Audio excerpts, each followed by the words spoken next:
Ponto de reforço. O plano criativo de relaxamento deveria ser utilizado diariamente, como recurso de desenvolvimento espiritual, que por sua vez é parte do programa de visualização criativa. Para romper com o hábito não desejado, como por exemplo fumar, primeiro, manter-se mental e fisicamente ocupado. Aqui o trabalho de base ajuda muito. Segundo, escolha os motivos principais que o levam a manter esse hábito. Terceiro, agora identifique os motivos principais para romper com ele. Quarto, introduza uma afirmação simples, de caráter geral e emotivo, que se harmonize com a sua principal objeção ao hábito. Isso deverá ser feito no estágio final da sua sessão diária de relaxamento criativo. Quinto, após algumas sessões, introduza então uma declaração de caráter específico e emotivo contra o hábito. Sexto, caso seu eu superior se oponha, tentando interferir no processo de rompimento com o hábito, você deverá descobrir o motivo pelo qual a sua natureza emocional depende do hábito. Isso requer um exame detalhado dos seus sonhos. Sétimo, quando não existir reação contrária, construa uma situação típica, ainda no final do estágio do relaxamento criativo diário, na qual você está mais dependente do hábito. Vivencie isso com a visualização, mas sem se deixar dominar pelo hábito. Carregue sua imagem visualizada, saindo-se vencedor. Para a memória. Evite pensar a respeito de uma coisa enquanto estiver fazendo outra. Descubra como associar fatos e real significado. Alimente sua memória com fibras. Para se lembrar de aniversários de família ou datas importantes, faça uso da astrologia elementar para ligar essas datas àquilo que elas representam. Use o método divinatório invertido, descrito no capítulo 6, para fortalecer os símbolos astrológicos para seus amigos e parentes. Imprescindível o trabalho de base para isso. Pontos de estudo. Por vezes é necessário desligar um determinado programa de visualização criativa, sempre que um objetivo específico tiver sido alcançado, ou quando o excesso daquilo que foi pedido possa ser prejudicial. Nesses casos, a imagem visualizada deverá ser destruída e reabsorvida. Para que as pessoas comuniquem suas ideias, é extremamente valioso usar o relaxamento criativo para alinhar os vários níveis: físico, instintivo, emocional, intelectual e espiritual, de forma a fazer com que a pessoa, como um todo, diga a mensagem. Assim, a comunicação poderá ser realizada mente a mente, emocional com emocional ou presença física com presença física, todas iluminadas pela luz do eu superior. Você tem o direito de utilizar a visualização criativa para satisfazer suas necessidades, uma vez que você estará se beneficiando inteiramente do desenvolvimento de suas próprias faculdades, sem prejudicar ninguém, por meio do conhecimento consciente dos princípios da visualização criativa. Você evitará manipular inconscientemente o curso dos acontecimentos através de emoções negativas. Entretanto, apenas com o trabalho e com o poder do eu superior, resultados duradouros serão obtidos. Finalizando um processo de visualização criativa. A questão deve ser levantada: como parar um processo de visualização criativa se você já recebeu os benefícios que desejava para um tema específico? Todos conhecem a experiência do aprendiz de feiticeiro, que encantou uma vassoura para que lhe trouxesse alguns baldes de água, mas que não tinha ideia de como fazê-la parar, provocando uma inundação. Outra lenda interessante é a do jovem serviçal, que descobriu que o seu mestre tinha um moinho maravilhoso, que moía não somente grãos de café, milho ou pimenta, como também era capaz de produzir ouro, lindos tecidos, ornamentos e qualquer coisa que lhe fosse ordenado. Certa feita, na hora do jantar, O rapaz, ao perceber que havia se acabado todo o sal da casa, deu ordens ao moinho para que o fabricasse. Como não sabia fazê-lo parar, e como a casa estivesse cheia de sal, o rapaz apressou-se em levar o moinho para fora, jogando no fundo do mar, onde o moinho está até hoje produzindo sal. Todas essas histórias a respeito de moinhos mágicos, lâmpadas maravilhosas, caldeirões de fartura e etc., são imagens da abundância sem limites que fluem para nós do eu superior, de nos tornarmos canais dele. Então, por que haveríamos de querer parar com a felicidade? A causa do problema, se é que existe um, é a seguinte: quem condiciona aquilo que vem da plenitude do universo é o eu emocional instintivo, e não o eu racional. A mente consciente e racional toma decisão sobre o que e o quanto o indivíduo necessita.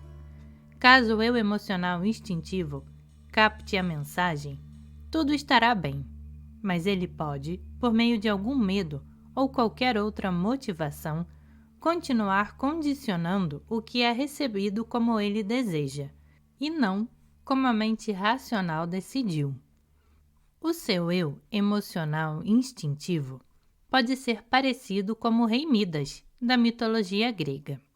Conta uma lenda que ele tinha orelhas de burro, o que indicaria sua natureza instintiva inferior.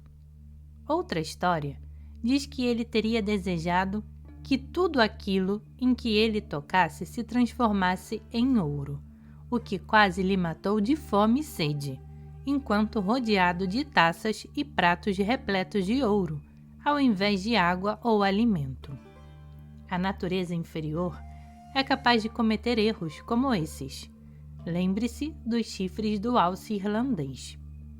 Sem dúvida, você só receberá coisas boas se o seu eu emocional instintivo estiver condicionado num contínuo desejo de boa saúde, felicidade, prosperidade e sucesso. Desejos mais específicos, entretanto, podem ser alcançados até o ponto onde eles perderão a utilidade, tornando-se então prejudiciais. Por exemplo, um rapaz extremamente tímido pode desejar poder atrair as moças, sem precisar se aproximar delas primeiro. Isso pode ser bom para ele naquele momento, no estágio em que ele se encontra. Mas, se as moças começarem a se jogar em cima dele, assediando-o sem parar, até mesmo depois que ele se case, então a situação pode se tornar extremamente prejudicial para o rapaz. Conhecemos vários casos reais a respeito. A seguir, um exemplo de excesso de abundância do tipo mais literal. Os franceses têm uma expressão para isso, em barras de richesses. Uma jovem, infeliz no casamento, resolveu se dedicar à carreira e ganhar muito dinheiro, como muita gente faz para compensar suas frustrações emocionais. Nesse caso, a moça contou com algumas vantagens, pois desenvolveu suas faculdades psíquicas. Seu nível mental e intelectual já era bastante desenvolvido e, antes de se casar, trabalhara como secretária do presidente de uma grande empresa. Tinha, portanto, uma vantagem sobre as moças de sua idade e condição social. Começou a estudar visualização criativa e, em pouco tempo, conseguiu construir uma fortuna razoável. Ao chegar na meia-idade, já havia acumulado um capital capaz de lhe garantir uma velhice tranquila e, assim, resolveu se retirar dos negócios.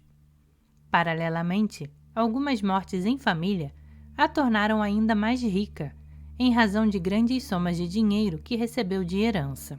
Dinheiro esse que, em sua opinião, não lhe fazia a menor falta e sem o qual vivera muito bem. Decidiu dar um objetivo à vida e comprou então uma bela casa antiga, no campo, e dedicou-se de corpo e alma a reformar e restaurar a propriedade, cuidando, porém, de preservar a arquitetura original que tanto lhe agradava. Tinha decidido permanecer ali em paz até o fim de seus dias, após ter sido muito bem recebida pela comunidade da pequena e pacífica localidade. Entretanto, cada vez que participava de alguma atividade beneficente da comunidade, bingos, loterias e etc., o grande prêmio sempre vinha parar em suas mãos. Devolvia a todos, mas de alguma forma sabia que algo sempre iria acontecer para deixá-la ainda mais rica. Tempos depois, a Força Aérea construiu uma base nas imediações de sua casa, o que, a princípio, não alterou sua vida. Alguns anos mais tarde, começaram a construção de uma rodovia, bem próximo de sua casa, ligando o lugarejo a uma cidade grande perto dali. A partir disso, iniciou-se a especulação imobiliária e, consequentemente, a construção de mais casas, lojas e escolas. Quando se deu conta, estava morando no ponto mais caro e valorizado da região e cada vez mais rico.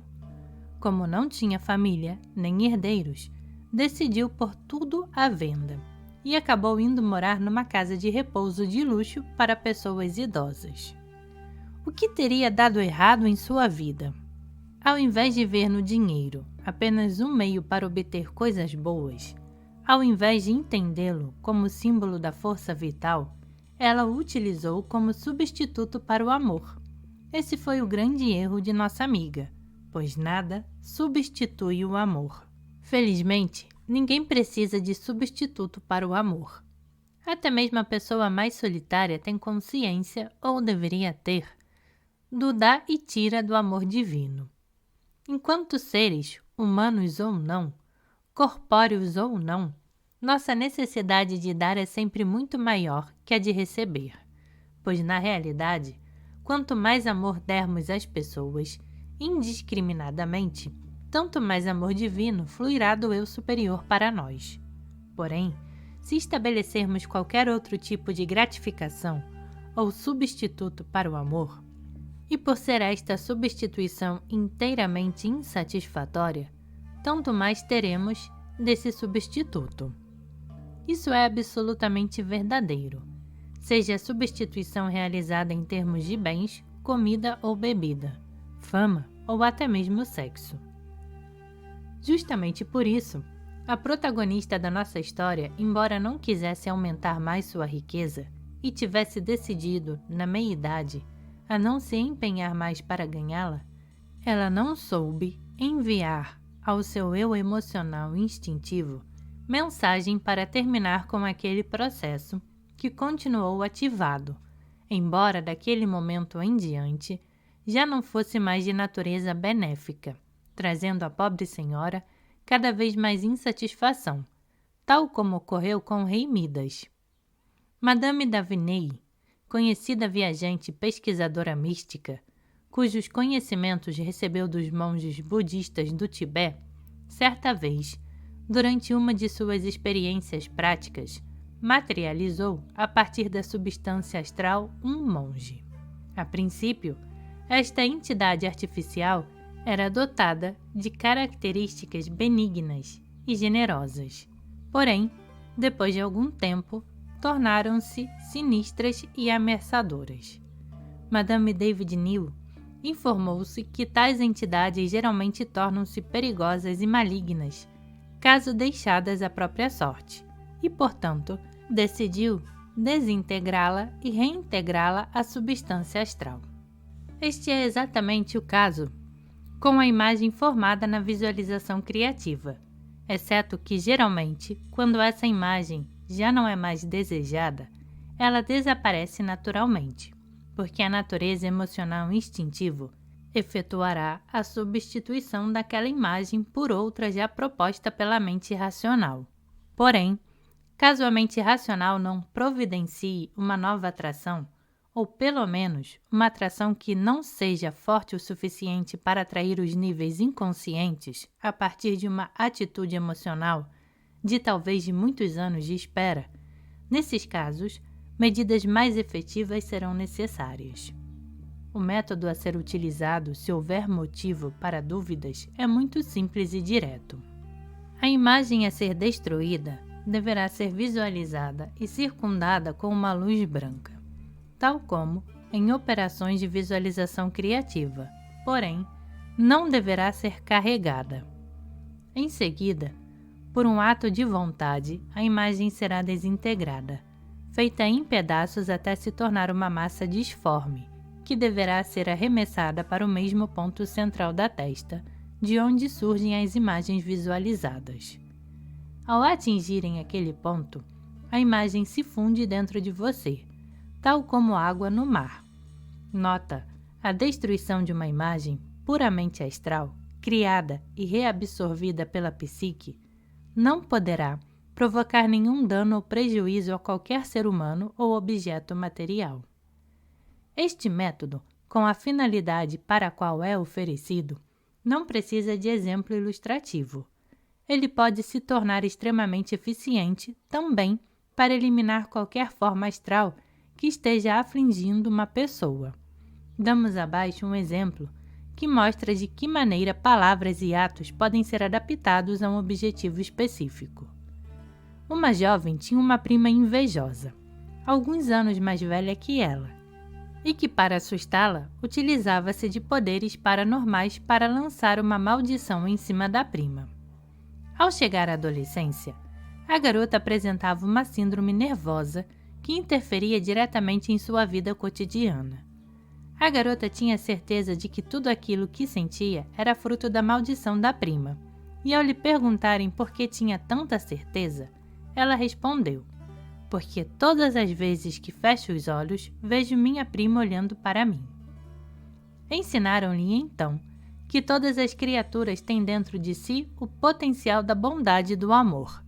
A prima, certamente conduzida por uma série de amarguras e desapontamentos, havia criado para si uma aparência de ódio e ressentimentos, e, sentindo-se ameaçada pela outra, atravessou o campo de defesa magnético da garota ao tentar recriar a semelhança dentro da própria psique. O que a garota queria, naquele momento, era exteriorizar a semelhança por meio da visualização ao mesmo tempo em que dizia: "Esta não é minha prima, que é, na verdade, uma pessoa boa e adorável. Essa imagem é falsa e, por este motivo, eu agora a destruo completamente." Então, durante a visualização, desintegrou a forma, remetendo-a à conscientização do fato de que, a partir daquele momento, ela faria parte do seu próprio ser astral, e concluiu a operação invocando bênçãos para a prima. Repetiu essa operação várias vezes, até que o eu inferior estivesse totalmente livre do medo, que ela havia carregado dentro de si desde a infância, mas a partir da segunda tentativa, o nervoso já havia sido eliminado.